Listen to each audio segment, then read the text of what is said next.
What is going on, guys? Your boy Joey 6MC coming to you guys with a video right now. So I want to go over the defensive tackle from Louisiana Tech that the Eagles drafted in the third round. Milton Williams, 6'3", 284 pounds. A very versatile defensive tackle, could play defensive end as well. I think he had a 4.5 sacks last year. I don't really know his whole stats right now, but I really don't know much about this player. I think, Milton had his press conference today, and he didn't even know the Eagles were actually that interested in him. I mean, there's a few things I do know analytics-wise, because we know how the Eagles are very, very true to their word with their analytics of players, okay? The guy can lift 500 pounds. The guy is strong. Very strong, okay? Jeff McLean put out some news on him as well, that Milton Williams' measurables were near the top at his position in nearly every drill. He's got some height but short arms, oddly. So obviously, moved down this draft because of short arms or maybe wingspan. I have no idea if that's even the truth. Some Eagles fans are telling me this is a steal. Some Eagles fans are telling me that he's going to work out in the system. Some Eagle fans are telling me that this was a waste of a pick. Now, originally, we had the 70th pick. 70. We traded back 3 spots. Carolina moved up to our 70. We moved back, I think, 3 spots to 73 to acquire another 6-round pick. The Eagles, on day 3 of the draft, are going to have 4 6-round picks, which is kind of crazy. I know nothing about Milton Williams. All I know is that the Eagles and their analytics about this player. And you know what? We didn't draft a linebacker. We didn't draft a corner. It was already enough that we passed on so many corners in this draft. I saw so many corners getting drafted. It was sickening.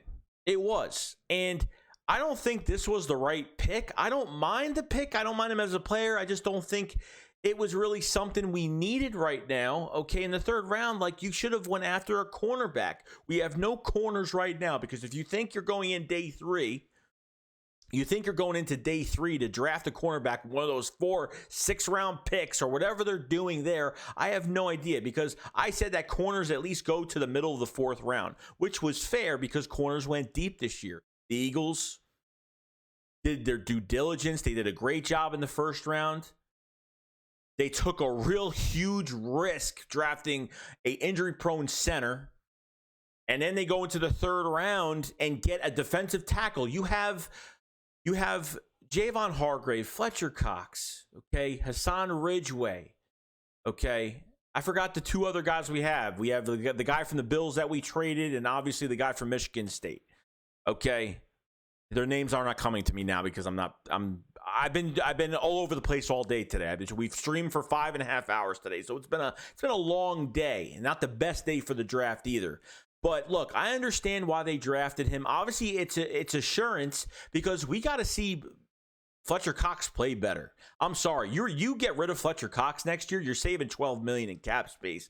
I'm eyeing a trade for Fletcher Cox next year just because you go into 6 games in 2020 with a sack and a half. Don't give me the excuse that Javon Hargrave wasn't playing next to him, because this guy's getting paid over $100 million. Got a $100 million contract, and Fletcher Cox got that contract. And, you got to be consistent every year, okay? He's on the wrong side of 30. He's getting up there in age now. And you got to start thinking you got to get somebody. So this pick, I understand for that reason. And hopefully Javon Hargrave definitely works out on that 4-year, $39 million contract, coming into a healthy season, not injured like he was last year.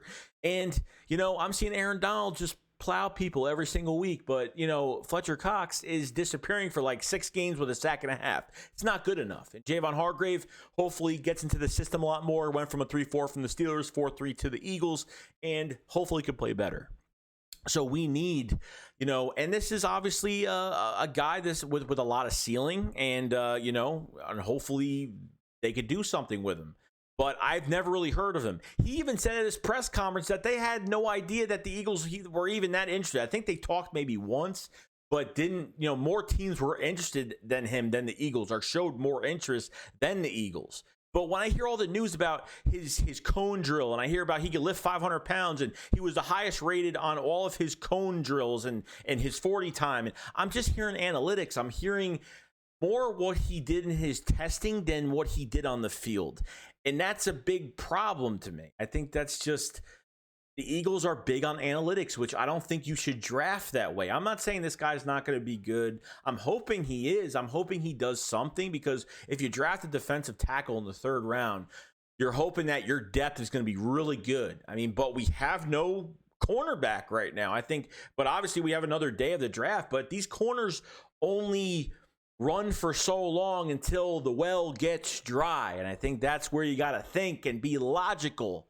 But obviously, Milton Williams is with the Philadelphia Eagles, and I wish him the best of luck here. But how they draft him, because of how they did it, I didn't like it. It's been a risky draft, and you know what? It brings some depth, obviously, so it's good, more competition. Maybe he'll be Hassan Ridgeway to, take over as that 3rd rotational guy. But obviously, you're going to have Ridgeway and probably Milton Williams on the field at the same time, and it gives you some assurance that if these defensive tackles don't work out, and Fletcher Cox, and, he's getting $23 million against the cap, guys, it's kind of crazy right now. But we got to think about that. Other than that, guys, that's pretty much it. My face is going to be frozen for a second, but appreciate everybody coming to the live stream this past night, or if you're watching it tomorrow, then yesterday. And other than that, guys, I will see you guys later. It's going up, follow us live. Peace out, guys. Peace.